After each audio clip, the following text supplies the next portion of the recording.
Hello and welcome to the Intel Brief. Today is Wednesday, 28 January. I'm your host Daniel, and today we're going to talk about the Netherlands is set for a minority coalition as partners reach a deal.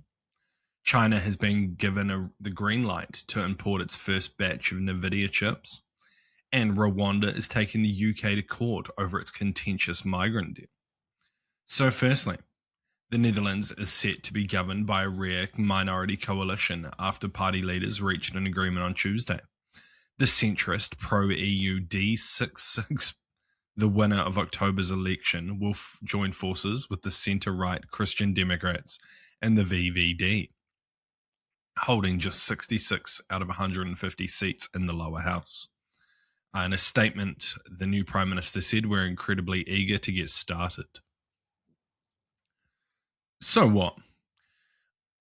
Minority coalitions tend to have a lot of trouble ruling, and they tend to lead to lots of disagreement, as generally they're made up of parties that disagree. They also don't have a majority, so passing any kind of legislation is extremely difficult and requires buy-in from politicians from other parties who don't agree with them. Otherwise, they would have probably joined the coalition.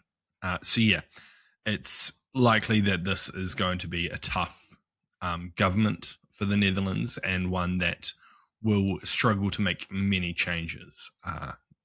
That's kind of my take, just from a general understanding of how minority governments work. It's also possible that it will fall apart in kind of like the middle part of their tenure, leading to early elections. That's sadly the way these things go. It's likely that they were trying to keep the right-wing governments out of power. It's generally pretty difficult. And next, China has approved its first batch. Interesting. China has approved its first batch of Nvidia H200 artificial intelligence chips for import. Two people familiar with the matter told Reuters, marking a shift in position as China seeks to balance its AI needs against spurring domestic development. The approval covers several 100,000 of the chips and was granted during Nvidia's chief executive Jensen Huang's visit to China this week.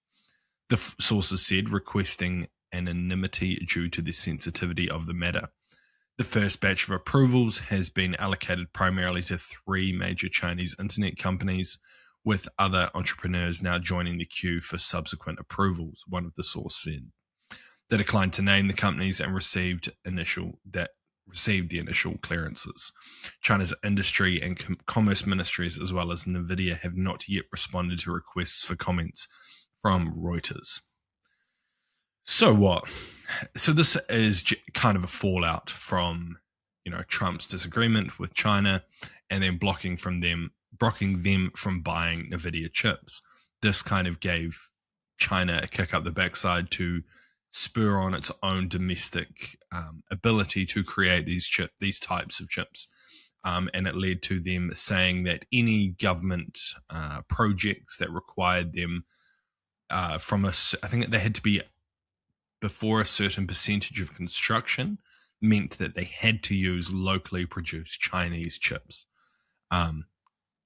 This is just like the fallout of a trade war, right? The US controls Nvidia's use of these, or sale of these chips. So when they didn't sell them to China, that shows an issue in their supply chain and leads to China trying to boost its domestic development. Similar to how China used rare earth minerals against the West recently, and that spurred the West to try and, make sure they're not reliant on Chinese supply for these types of minerals. It's just the way these things go. How this will actually play out, whether it will change China's course of, developing domestic chips, is probably unlikely. It's likely that China will continue this development as it's seen as a critical gap in their supply chain. And lastly, Rwanda said on Tuesday that it is taking legal action against the United Kingdom for its refusal to make payments under a controversial migrant agreement. As part of the deal brokered by then Prime Minister Boris Johnson in 2022, Rwanda was supposed to receive undocumented migrants arriving in the UK on small boats. The policy was intended to deter illegal migration to the UK. The previous Conservative government spent around £700 million, or 966 million US dollars, on the policy before the 2024 general election, but it was controversial and faced a string of legal challenges.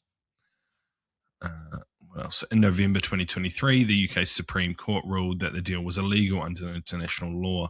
The court concluded that Rwanda was not a safe destination because of the risk people being deported to the African nation could be sent on to face persecution or human rights abuses in other countries. So what? Interesting that they're now going to argue over, Rwanda still wants paying for the deal, which, is pretty standard business practice. I haven't seen any of the documents, so I don't understand how they were laid out, but I sincerely hope that the UK covered their ass legally and that there wasn't some kind of you must pay no matter what clause in this agreement, because that would be fucking embarrassing. However, I also don't hold much faith in Boris Johnson's government, as it was just absolutely rammed with issues. So yeah, we'll have to see how this goes, but it's just further issues for the UK. The UK currently can't afford that. They can't afford much. It's on the bones of its ass, and it's struggling as a person that lives there. So yeah, this would be a horrific amount of money to have to pay for no apparent reason, for something they're not even going to use.